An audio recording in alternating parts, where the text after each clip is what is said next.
Bismillahirrahmanirrahim. Assalamualaikum warahmatullahi wabarakatuh.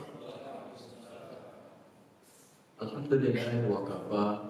Wassalatu wassalamu ala nabiyyina al-Mustafa wa ala alihi wa sahbihi ahli sidqi wal wafa, amma ba'd. Wa qala Allah azza wa jalla fi muhkami tanzilih. A'udzu billahi minasy syaithanir rajim. Wa qul li ibadi yaqulu allati hiya ahsan. Inna syaitana yanzagu bainahum. Inna syaitana kana lil insani aduwwan mubina. Hadirin hadirat, Bapak Ibu para jamaah Masjid Al-Ikhlas yang dimuliakan Allah Subhanahu wa taala. Alhamdulillah, kita bersyukur kehadirat Allah. Kita dikumpulkan oleh Allah di bulan Muharram yang mulia, di rumah Allah yang mulia, dalam majelis ilmu yang mulia. Mudah-mudahan kemuliaan-kemuliaan ini mengantarkan kita menjadi manusia-manusia yang mulia di mata Allah Subhanahu wa taala. Salawat dan salam tidak lupa kita haturkan pada suri tauladan kita Rasulullah Muhammad sallallahu alaihi wasallam, pada keluarga, pada sahabat. Mudah-mudahan kita diistiqomahkan oleh Allah di atas sunnah-sunnah beliau hingga akhir hayat kita, dan semoga kita termasuk umat beliau yang meraih syafaat beliau kelak di hari kiamat. Bapak Ibu dimuliakan oleh Allah, tema kajian malam hari ini adalah ahamiyatu hifdzil lisan, urgensi dari menjaga lisan. Sebuah tema yang penting untuk menjadi renungan saya pribadi dan kita semuanya, karena menyangkut nikmat yang sangat besar dalam kehidupan kita, yaitu nikmat lisan. Bagaimana besarnya nikmat lisan? Seorang tabi'in, Abu Qilabah, nama aslinya Abdullah bin Zaid al-Jarmi, menggambarkan betapa besarnya nikmat lisan dalam kehidupan kita. Ketika beliau diuji oleh Allah dengan ujian yang berat, badan beliau lumpuh, tangan kaki beliau tidak bisa digerakkan, pandangan beliau sudah kabur, pendengaran beliau sudah tidak jelas, praktis tinggal lisan beliau yang masih berfungsi dengan baik. Maka terucaplah kalimat yang luar biasa dari lisan beliau. Beliau mengatakan, Allahumma auzi'ni an ahmadaka hamdan ukasi'u bihi syukra nikmatika allati an'amta alayya wa faddaltani ala katsirin mimman khalaqta tafdila. Ya Allah, beri pertolongan aku untuk terus bisa memujimu dengan pujian sebagai bentuk rasa syukurku atas nikmat-nikmat yang Engkau berikan kepadaku, dan Engkau telah melebihkanku atas kebanyakan manusia. Maka ada seorang tentara yang berjaga di perbatasan, namanya Abdullah bin Muhammad. Dia mendengar kalimat yang dibaca oleh Abu Qilabah. Dia heran, dia bertanya, kenapa engkau membaca kalimat seperti itu? Abu Qilabah menjelaskan, ala taroma sona'a rabbi, tidakkah kamu lihat betapa besarnya nikmat yang Allah karuniakan kepadaku?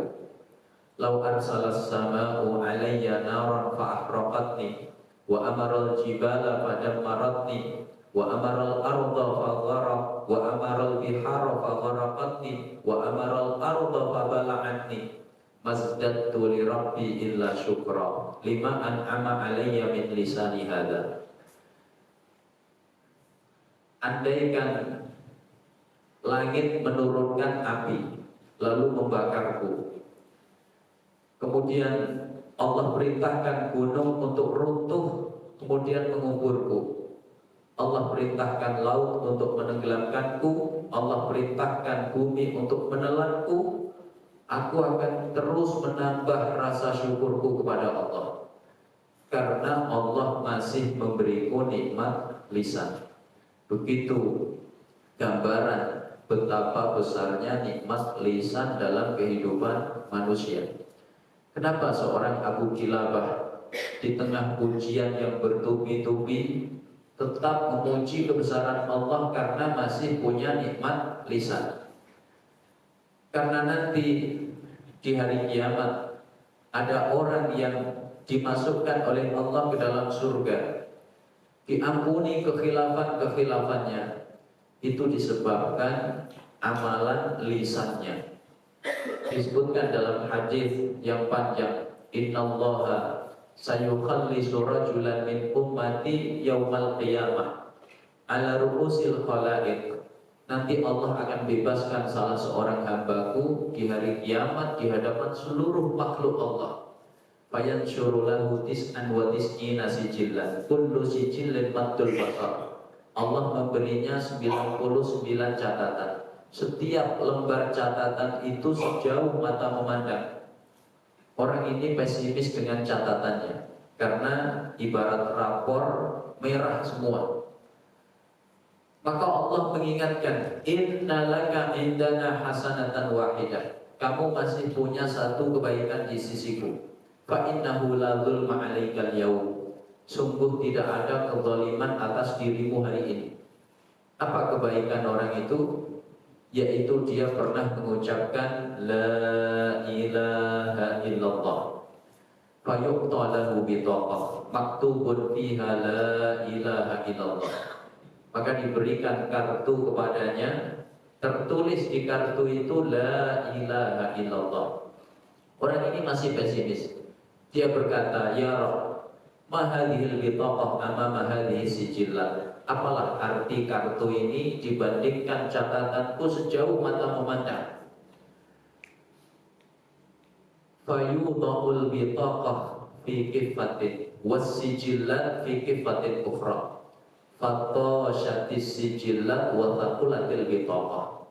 Diletakkanlah kartu di satu timbangan, kemudian catatan di timbangan lainnya. Maka ternyata kartu tadi lebih berat dibandingkan catatan. Begitu ada orang di hari kiamat nanti, Allah ampuni kekhilafannya, Allah masukkan ke surga, itu disebabkan amalan lisannya. Tapi jamaah dimuliakan oleh Allah, ketika lisan tidak terjaga, maka dampaknya pun berat luar biasa. Dalam hadis riwayat Imam Abu Dawud, dikisahkan Rasulullah duduk bersama beberapa sahabat. Di situ hadir Abu Bakar As-Siddiq. Faja'a rajulun syatama Abu Bakrin marratan. Maka datanglah orang mencaci Abu Bakar sekali. Fasakata Abu Bakrin, maka Abu Bakar diam. Abu Bakar mengendalikan lisannya, gak membalas cacian itu. Fasakatahu marrotain, marroh tsaniyah. Maka orang itu pun mencaci Abu Bakar untuk kedua kalinya. Wasakata Abu Bakr. Abu Bakar masih diam, menahan diri, menjaga lisannya, tidak membalas cacian. Fasakatahu marrotan tsalitsah. Orang itu kemudian mencaci Abu Bakar untuk ketiga kalinya. Kali ini Abu Bakar tidak bisa menahan diri. Abu Bakar membalas cacian itu. Faqama Rasulullah sallallahu alaihi wasallam wa tarakahu. Rasulullah kemudian berdiri meninggalkan sahabat yang sedang duduk itu. Abu Bakar takut Rasulullah marah. Abu Bakar kemudian mengejar Nabi. Abu Bakar bertanya, "Aghadibta alayya? Apakah engkau marah kepadaku ya Rasul?" Rasulullah kemudian mengatakan, "Nazala malakun minas sama yukadzibuhu bima qala laka." Tadi turun malaikat dari langit membelamu, mendustakan semua cacian orang itu kepadamu. Falamman tasarta waqa'a syaitan walam akun li ajlisa id waqa'a syaitan. Ketika kamu tidak bisa menahan diri, kamu membalas cacian orang itu dengan cacian yang sama, maka malaikat pergi, turunlah syaitan. Aku tidak mau semajlis dengan setan. Begitu khilafnya lisan itu dampaknya tidak ringan.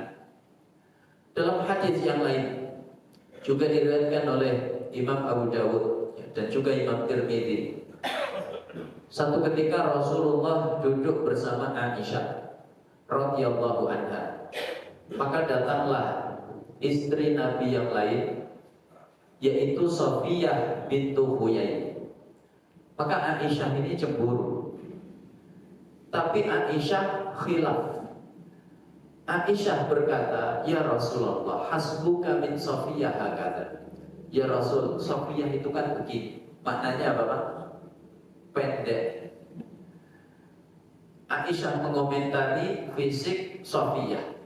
Maka Rasulullah menegur Aisyah, "Laqad qulti kalimatan law uzijat bima'il bahri lamazajathu." Aisyah, kamu baru saja mengucapkan kalimat yang kotor, yang kalau dicelup ke dalam lautan, maka lautan seluas itu akan keruh karenanya.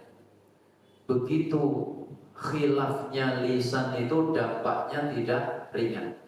Makanya Rasulullah berpesan kepada Mu'adz bin Jabal sambil memegang lisan beliau, "Kuffa 'alaika hadza." Kamu kendalikan olehmu ini, maksudnya lisan. Maka Mu'adz merasa heran. Mu'adz bertanya, "Ya Rasulullah, wa inna lahu aqabuna bima naqul." Ya Rasul, apakah nanti kami dihukum oleh Allah hanya karena ucapan kami, hanya karena perkataan kami? Maka Rasulullah mengatakan, "Sakilat kamu wa hal yakubun nasa fi nari jahannam ala wujuhihim illa hasaidu alsinatihim." Wahai Mu'adz, bukankah nanti di hari kiamat banyak manusia diseret wajah mereka oleh Allah, dilempar ke neraka jahanam? Sebabnya tidak lain tidak bukan adalah perkataan lisan-lisan mereka. Maka semakin penting tema ini untuk menjadi renungan kita, karena kita hari ini hidup di era teknologi informasi.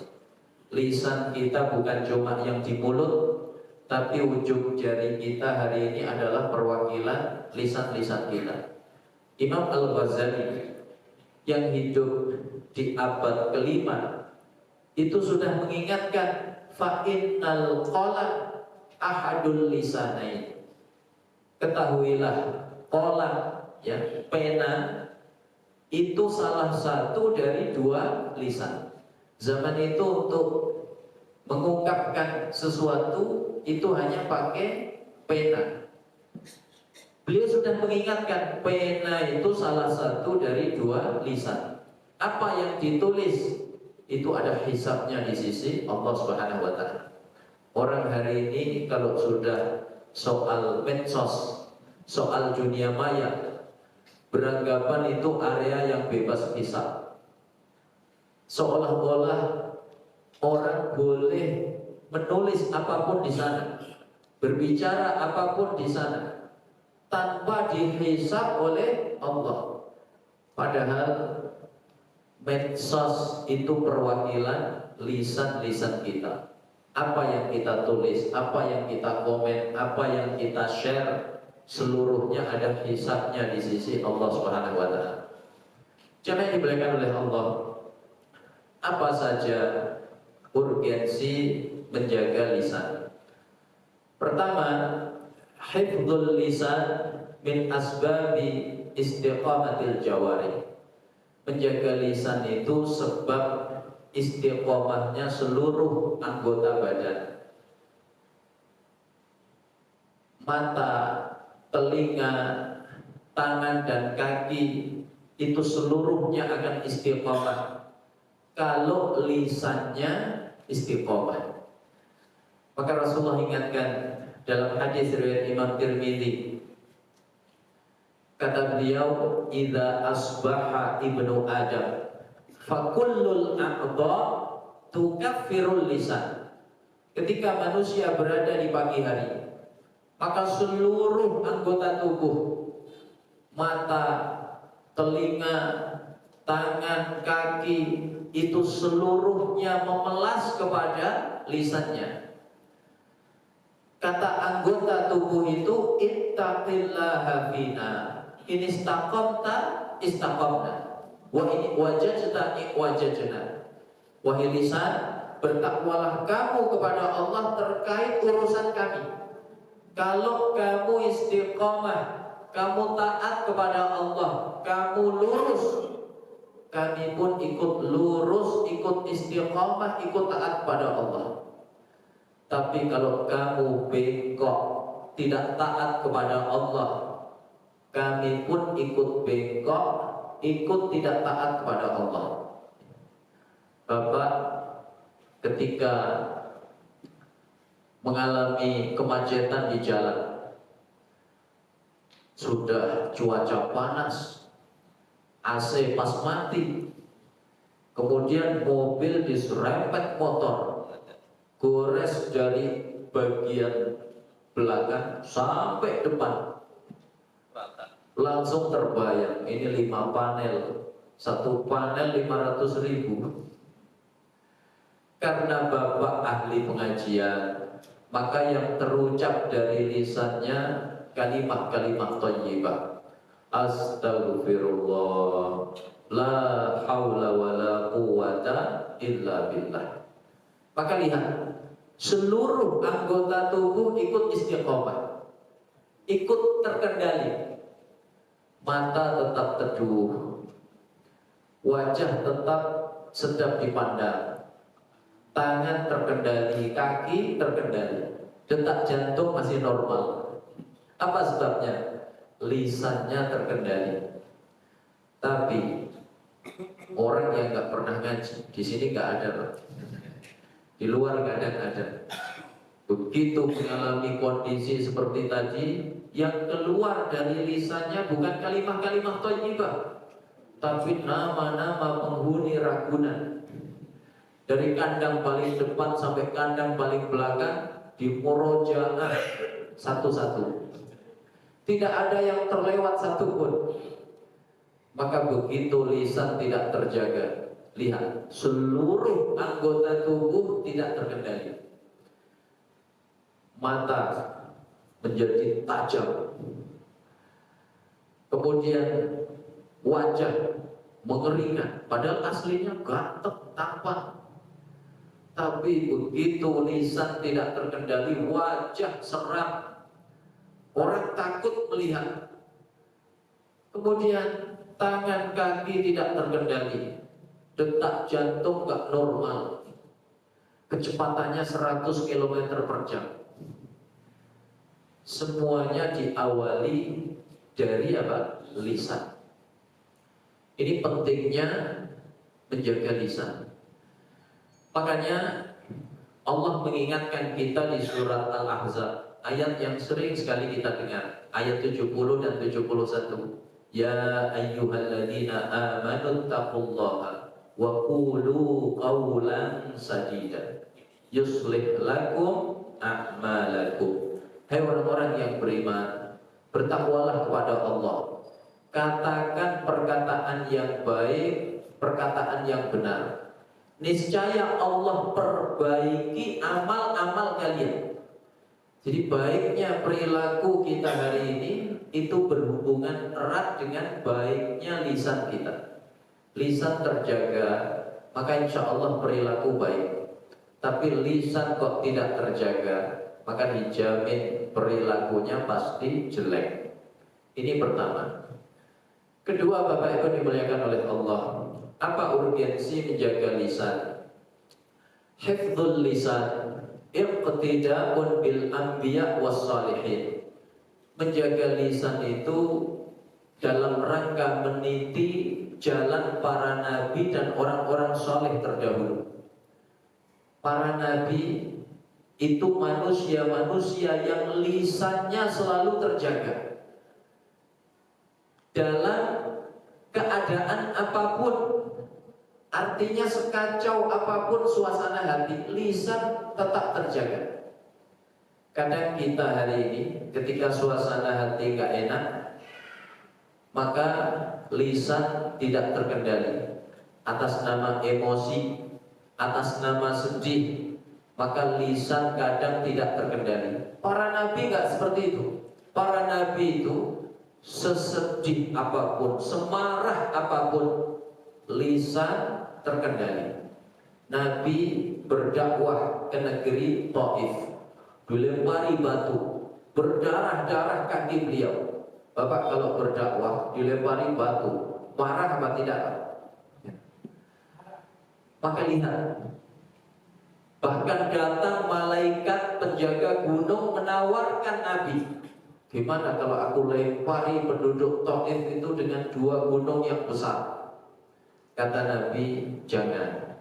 Bahkan aku berharap kelak dari keturunan-keturunan mereka lahir manusia-manusia yang menyembah Allah. Allahumma hdi qaumi fa innahum la ya'lamun. Ya Allah, beri hidayah kaumku, sungguh mereka tidak tahu. Ketika perang Uhud, Nabi wajahnya berdarah-darah, terkena tombak. Fatimah ketika membersihkan wajah Nabi itu marah, penuh emosi. Beliau berkata, ishtadda ghadabullah ala qaumin syajju wajha Rasulillah.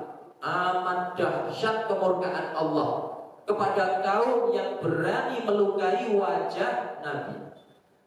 Apakah Nabi kemudian berbicara kasar, ya, berbicara kotor? Tidak. Kata Nabi, inni lam ub'ats la'anan wala ta'anan walakin Allah ba'atsani da'iyatan wa rahmah.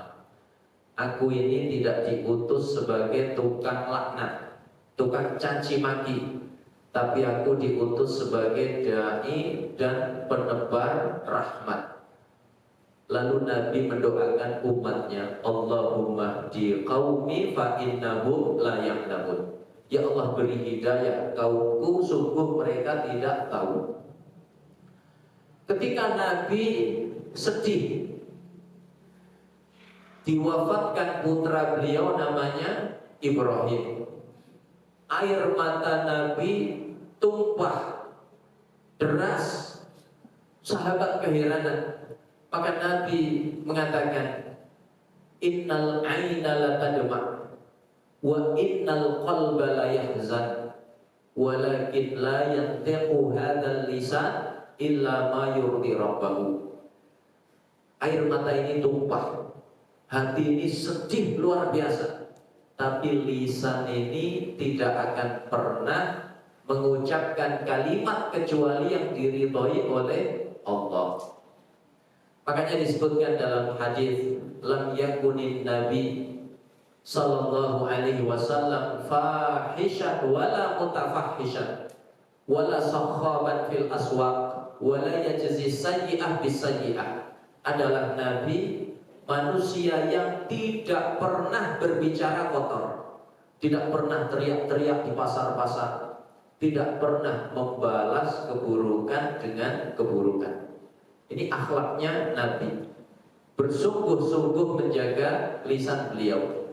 Bagaimana dengan generasi terbaik, para sahabat Nabi? Abu Bakar As-Siddiq, sahabat yang dipuji langsung oleh Nabi, arhamu ummati bi ummati Abu Bakrin.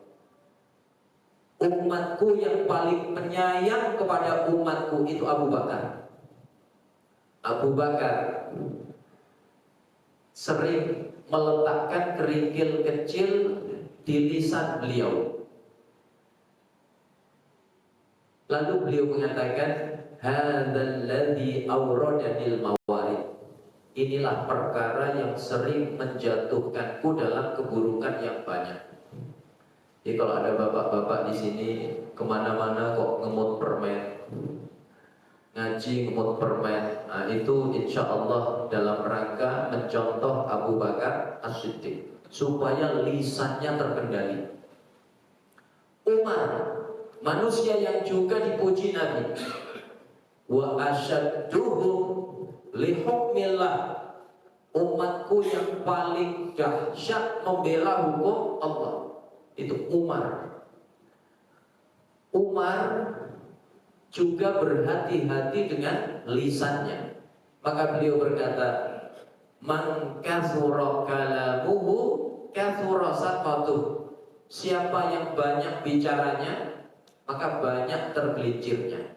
Makanya insya Allah pengajian malam ini sebentar saja. Saya takut banyak bicara. Jadi kalau udah waktu isya tiba langsung saya tutup.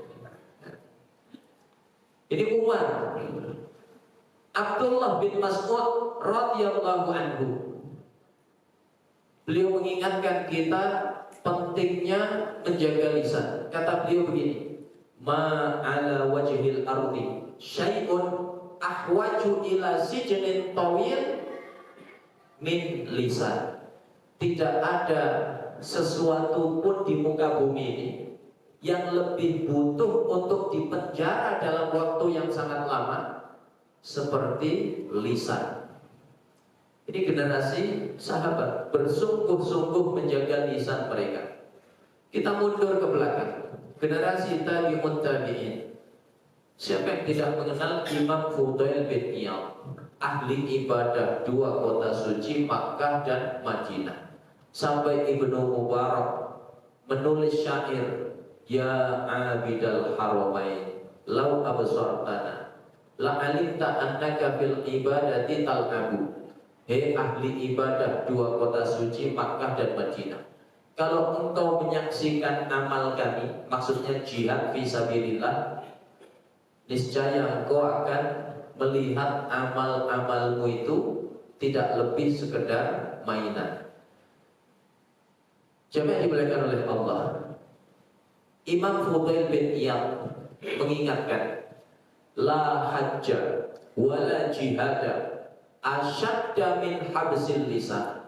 Tidak ada haji, tidak ada jihad yang lebih dahsyat dibanding mengendalikan lisan. Jadi kalau kita hari ini hati-hati, mau nulis status dipikir dulu. Jadi direnungkan sebelum di-share. Kalau mau bicara dipikir dulu. Maka ini mengikuti jalan para nabi dan orang-orang saleh terdahulu. Yang ketiga, jamaah dimuliakan oleh Allah, apa urgensi menjaga lisan? Hifdzul lisan min asbabil barakah fil hayat.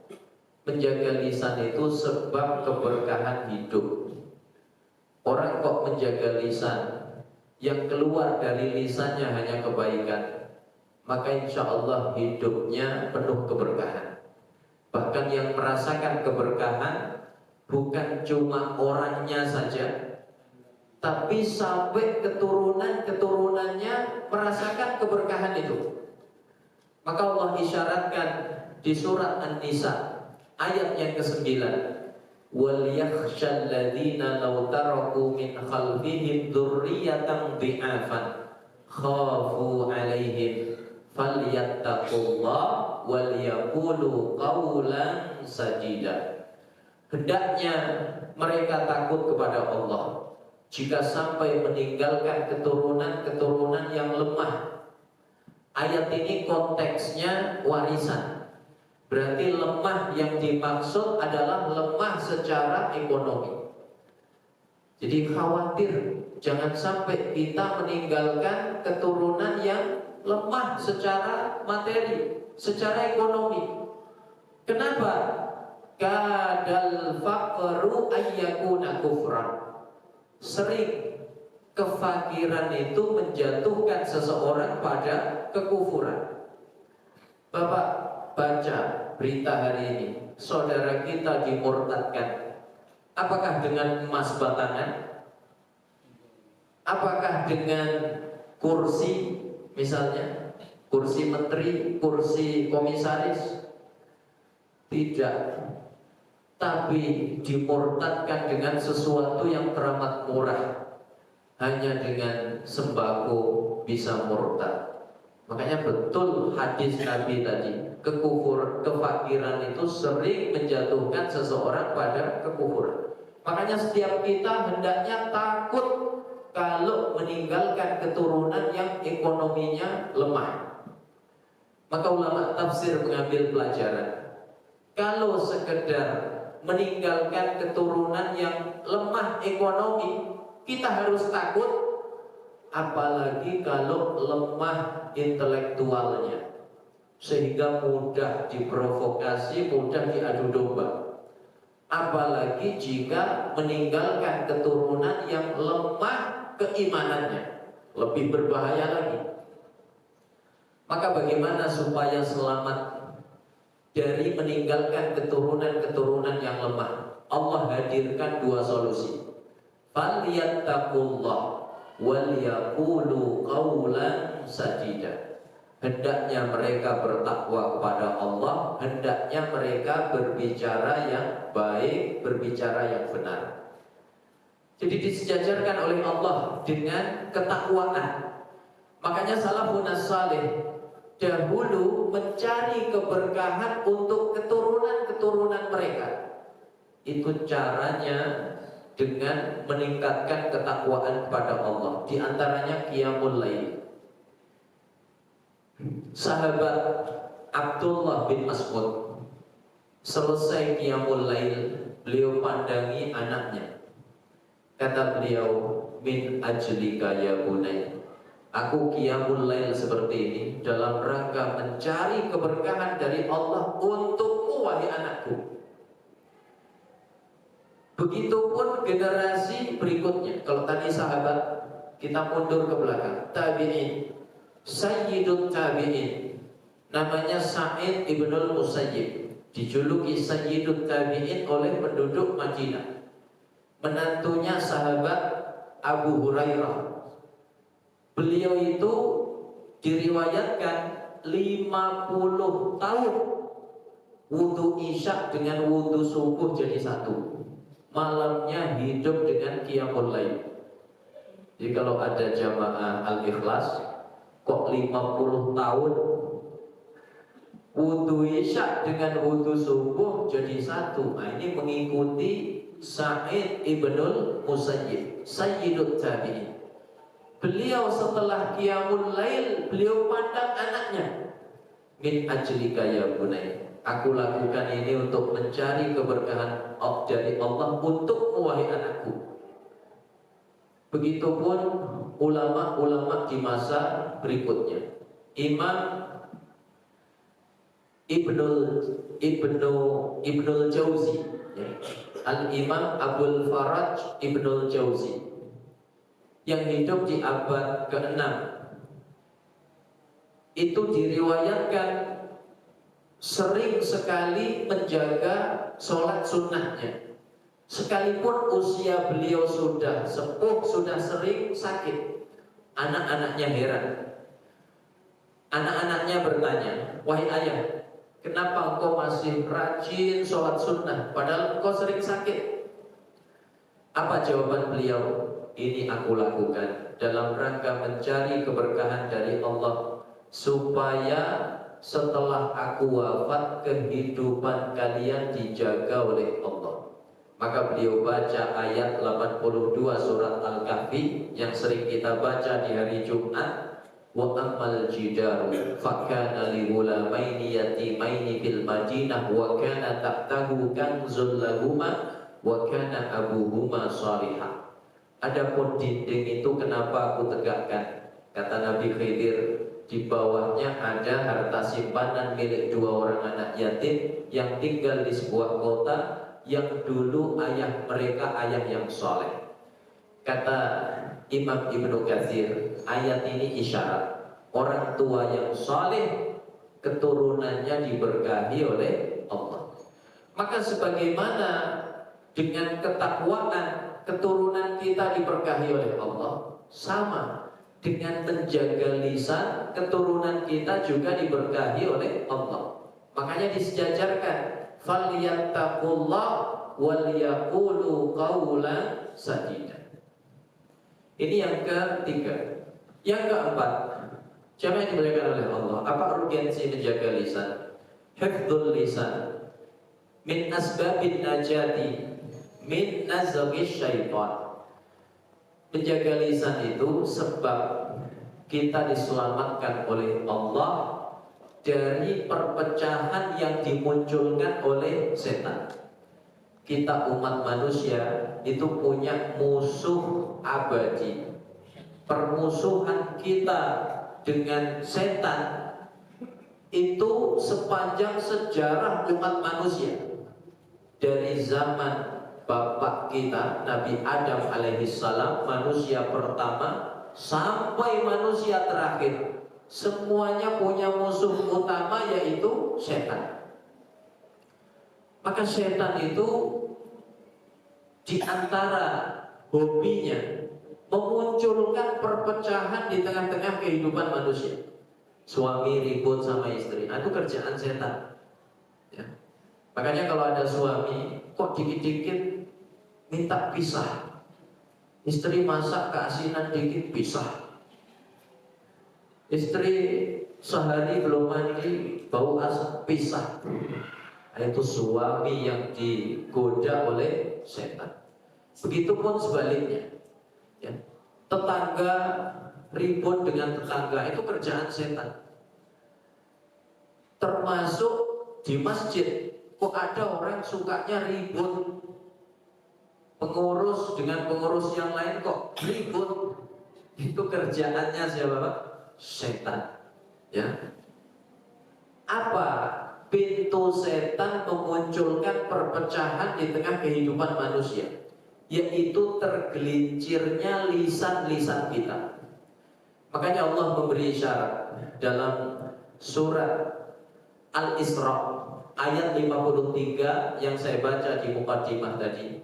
Wa qul li ibadi yaqulul lati hiya ahsan innasyaitana yanzahu bainahum innasyaitana kana lil insani aduwwan mubina. Katakan kepada hamba-hambaku, hendaknya mereka berbicara yang ahsan. Apa makna ahsan itu Pak? Gak sekedar baik, yang terbaik. Allah menggunakan isim tafdil, yang terbaik, caranya terbaik, redaksinya terbaik. Karena fitrah manusia itu hanya menyukai yang baik-baik. Orang ketika cara mengingatkannya terbaik, kira-kira yang diingatkan tersinggung apa terima kasih? Terima kasih. Maka ada kisah menarik dari Sayyiduna Hasan Husain. Ada orang tua lupa urutan wudhu, dia basuh kepala dulu baru basuh tangan, ya. Maka Hasan Husseini mengingatkan dengan cara yang indah. Keduanya dialog. Bang, wudhu itu urutannya gimana? Tangan dulu apa kepala dulu? Oh, yang betul tangan dulu, yang kanan, kemudian yang kiri, nah baru setelah itu mengusap kepala. Orang tua itu kemudian berterima kasih. Terima kasih nak, sungguh kamu telah mengingatkan dengan cara yang terbaik. Gak tersinggung dia. Padahal yang ngingetin anak kecil, ya. Coba kalau langsung ditegur, bah keliru bah, wudu itu boten ngoten caranya, ya.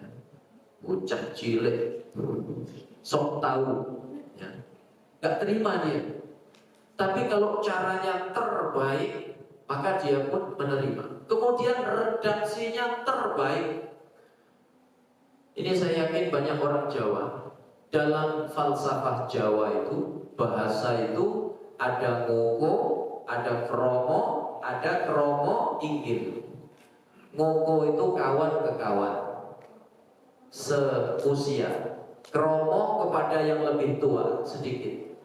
Kalau kromo inggil, nah itu kepada orang tua, kepada paman, pakde, mbah, ya, buyut, termasuk kepada guru, termasuk bahasa suami istri zaman dulu, ya, zaman dulu Pak. Makanya suami istri zaman dulu itu jarang terjadi keributan di rumah tangga mereka. Padahal sebelumnya gak saling kenal, dijodohkan oleh orang tuanya masing-masing. Kenalnya ya pas akad nikah, tapi rumah tangganya harmonis. Apa sebabnya? Istri ngomong ke suami bahasanya kromo inggil. Lagi marah pun bahasanya kromo inggil. Lah panjenengan iku pripun? Maka suami diperlakukan seperti raja. Maka kalau ada masalah cepat selesai karena bahasanya terbaik. Ini isyarat ayat 53 surat Al-Isra tadi. Katakan kepada hamba-hambaku, hendaknya mereka berbicara yang terbaik. Apa sebabnya? Setan itu gemar memunculkan perpecahan di tengah-tengah kehidupan manusia. Setan itu musuh bagi manusia. Terakhir, yang kelima, apa urgensi menjaga lisan? Menjaga lisan itu min asbabil maghfirah, bal min asbabi dukhulil jannah. Sebab kita diampuni Allah, dan nikmat ampunan itu nikmat yang mahal. Kita nanti bisa meraih surga itu kalau diampuni Allah. Maka untuk meraih ampunan itu caranya jaga lisan. Makanya kelanjutan ayat 71 tadi, ya. Ya ayyuhalladzina amanu taqullaha wa qulu qawlan sadida yuslih lakum a'malakum. Apa kelanjutannya, Pak? Wa yaghfir lakum dzunubakum. Hai orang-orang yang beriman, bertakwalah kepada Allah. Hendaknya ya katakan perkataan yang benar, perkataan yang baik. Niscaya Allah perbaiki amal-amal kalian dan Allah ampuni dosa-dosa kalian. Bahkan tidak sekedar diampuni Allah, tapi kita meraih surga Allah. Surganya pun surga yang istimewa. Yang kata Nabi dalam hadisnya, inna fil jannati ghurafan yura zahiruha min batiniha wa batinuha min zahiriha. Sungguh di surga itu ada ghuraf, jamaknya kata ghurfah, ruangan, kamar-kamar, yang bagian luarnya terlihat dari dalamnya, bagian dalamnya terlihat dari luarnya. Susah dibayangkan. Begitulah karakter nikmat surga. Mala ainun ra'at wala udhunun sami'at wala khatara ala qalbil bashar. Maka sahabat bertanya, liman ya Rasulullah? Untuk siapa nikmat surga yang seperti itu? Nabi menjawab, liman at'amat ta'am wa alanal kalam wa shalla bil laili wan nasu niyam. Untuk 3 golongan. Pertama, yang gemar memberi makan. Kedua, yang gemar melembutkan ucapan. Jadi kalau bicara lembut, baik. Dan yang ketiga, yang gemar sholat malam di saat kebanyakan manusia tidur. Mudah-mudahan Allah memberi kekuatan kepada kita semuanya untuk mampu mengendalikan lisan-lisan kita. Amin ya rabbal alamin. Ini yang dapat saya sampaikan. Kalau ada yang benar semata-mata dari Allah, kalau ada yang salah ini kekhilafan saya mohon maaf yang sebesar-besarnya. Aqulu qouli hadza wa sallallahu ala nabiyyina Muhammad wa ala alihi wa sahbihi wa sallam walhamdulillahi rabbil alamin. Assalamualaikum warahmatullahi wabarakatuh. Waalaikumsalam warahmatullahi wabarakatuh. Terima kasih Ustaz. Tema yang cukup baik buat kita ya.